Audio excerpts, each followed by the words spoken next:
Action! Hi, I'm Wisnu Kumoro and welcome back to my channel. Dan di video kali ini gue pengen unboxing ini adalah device terbaru dari Huawei, yaitu adalah Huawei MatePad. Dan ini gue rekam videonya di hari yang sama kalian nonton. Jadi kalau kalian nonton tanggal 13 Juli jam 3 sore, 4 sore, atau jam 5 sore, ini gue bikin jam 10.50 pagi ya, atau menjelang siang. Jadi ya sebuah video ekspres. Kenapa ekspres? Karena di hari ini tanggal 13 Juli 2020 juga diselenggarakan live streaming langsung dari YouTube-nya Huawei. Jadi kalau kalian nonton video ini harusnya kalian udah nonton live streamingnya di YouTube-nya Huawei. Tapi kalau belum nonton silahkan cek aja ke YouTube-nya Huawei. Ada live streaming launching untuk 3 device sekaligus. Ada Nova 7, ada Huawei MatePad ini, dan juga ada FreeBuds 3i. Dan itu ada di YouTube-nya si Huawei Indonesia. Dan gue dikirimin salah satunya, ini adalah Huawei MatePad, dan ini akan gue unboxing. Kita cari tahu isinya seperti apa. Karena sebelumnya, gue nggak pernah punya tabletnya Huawei. Jadi gue penasaran banget isinya kayak apa. Jadi tampilannya ini seperti ini. Ya, untuk bagian depannya ada logo Huawei, kemudian ada ukurannya di sini 10,4 inci, dan ada tulisan Explore it on App Gallery. Karena memang Huawei market store-nya itu cuma ada App Gallery aja, tidak ada Google Play Store. So, ya, explore it on App Gallery. Kemudian kalau kita lihat lagi bagian belakangnya, ini polos kosong. Kemudian ini di sisinya ada logo-logonya Huawei aja, udah. Dan di sini ada keterangan Huawei MatePad, modelnya dan warnanya adalah color midnight gray dengan storage 64 GB dan RAM-nya 4 GB gitu. Dan oke, langsung aja kita buka. Ups. Oke, ini adalah device-nya. Tapi kita tiriskan terlebih dahulu. Kita lihat lagi isi dalamnya. Di bagian sini nih ada kepala chargernya. Ini adalah kepala charger 10 watt. Jadi relatif standar ya sebenarnya ya. Karena cuma 10 watt aja. Ini ada kepala chargernya. Kemudian udah habis, nggak ada lagi di bagian sini. Di sini ada sebuah kotak yang kalau kita lihat di sini, ini ada SIM ejectornya di bagian sini. Kemudian kalau kita lihat lagi bagian dalamnya, ini ada buku panduan ya, dan juga kartu garansi. Jadi ada buku panduan dan kartu garansi. Kemudian juga ini ada, agak jauh ya. Ini ada kabel chargernya ya. Sudah Type-C tentu saja, dan ini ada dongle-nya. Wait a minute. Ada dongle-nya, artinya tidak ada ini ya, apa namanya, port untuk audio ya. Audio jack combo-nya nggak ada di sini, tapi ini pakai dongle. Jadi tabletnya berarti nggak punya apa namanya, audio jack combo. Kalian harus bawa ini untuk bisa mendengarkan menggunakan earphone yang pakai kabel. Tapi kalau kalian pakai FreeBuds 3i yang juga baru di launching, gue rasa nggak butuh ini. Oke, dan untuk isinya sebenarnya udah gini doang. Bentar nih, gue rapiin dulu ya. Taruh mana ya?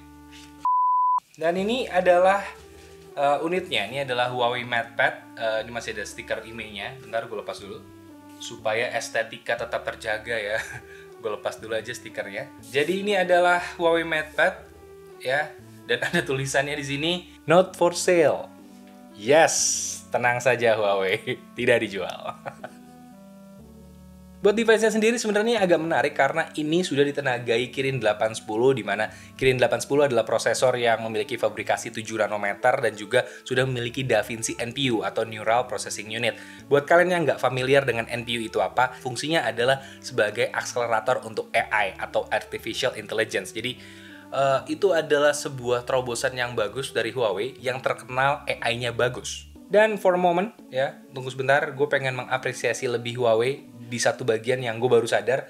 Kalau kalian elus ya, ini tabletnya, kedengeran nggak? Kayak ASMR ya. Tapi ini terasa solid, terasa premium, seriusan, tidak terasa murah. Gue yakin lo ngerti maksud gue ya. Kalau lo megang sebuah device terus kalian elus gitu ya, kalian rasa-rasa, kalian raba-raba teksturnya, itu kan ada yang terasa kayak ya agak kurang gitu ya. Tapi ini menurut gue ini solid banget dan terasa premiumnya gitu. Nggak kayak beberapa yang terasa nggak aja gitu. Ini menurut gue bagus gitu. Cuma somehow ini mungkin terasa lebih licin untuk beberapa orang yang tangannya gampang basah. dan sebenarnya gue juga tangannya gampang basah. Jadi ya ini agak berbahaya. Gue nggak tahu sih apakah ada casingnya, karena tadi di kotaknya tidak ada. Kayaknya gue perlu casingnya supaya tidak slip atau apa, karena it looks really good. Ya, untuk bagian kanan kirinya sebenarnya cukup standar.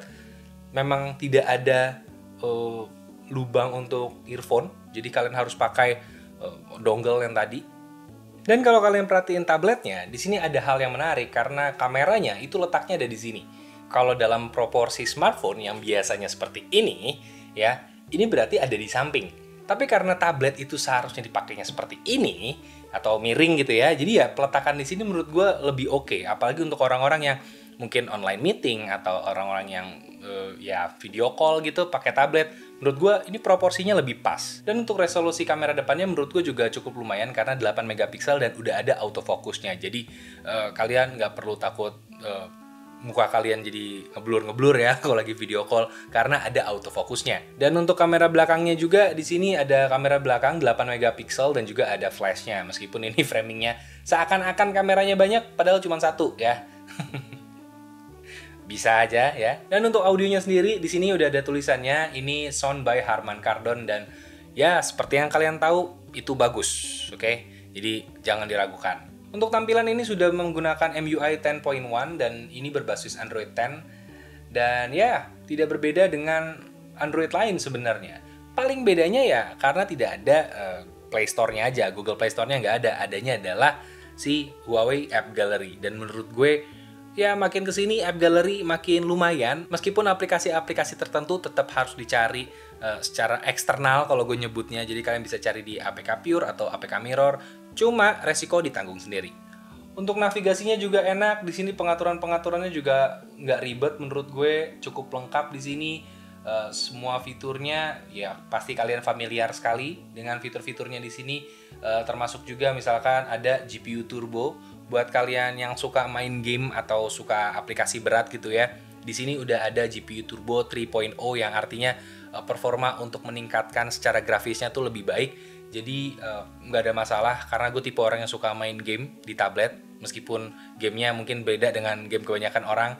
Kebanyakan orang mainnya mungkin CODM, PUBG Mobile gitu. Kalau gue mainnya adalah game-game portingan dari Nintendo atau PSP yang kayak gitu. Tapi ini memastikan kalau grafis bisa dioptimalkan dengan baik. Dan yang menarik adalah meskipun ini kurang harmonis, ya, gue nyebutnya kurang harmonis ya, antara Huawei dan Google. Tapi kalau kalian lihat di sini, level patch keamanan Android-nya itu sudah sampai 1 Juni 2020, yang artinya ya ini cukup update.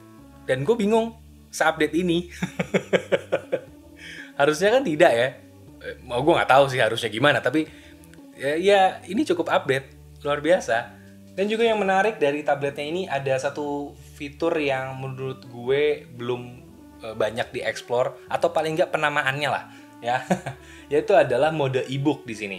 Jadi warnanya ini menyesuaikan, gue nggak tahu apakah kelihatan di kamera, tapi ini warnanya menyesuaikan dengan seakan-akan kayak gue baca Kindle. Jadi ini terlihat hitam putih, kemudian juga otomatis jadi lebih nyaman di mata karena biasanya buku itu ya dominan warnanya di kertas putih, tulisannya hitam seperti itu. Dan ini jelas nggak bikin mata pegel sebenarnya, karena yang bikin gue agak malas baca e-book kalau di tablet atau di handphone sebenarnya banyak banget ornamen lain, yang warna-warna lain yang menurut gue nggak perlu, kayak hyperlink dan lain-lain.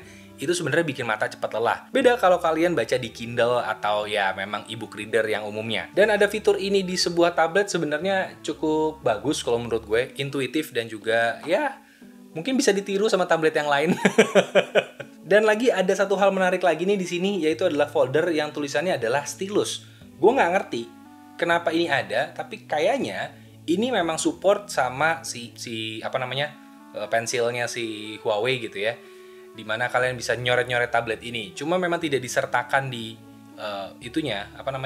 si kotaknya gitu. Jadi gue nggak tahu apakah ini support atau tidak. Mungkin nanti gue bahas ketika gue review ya, karena ini akan gue review.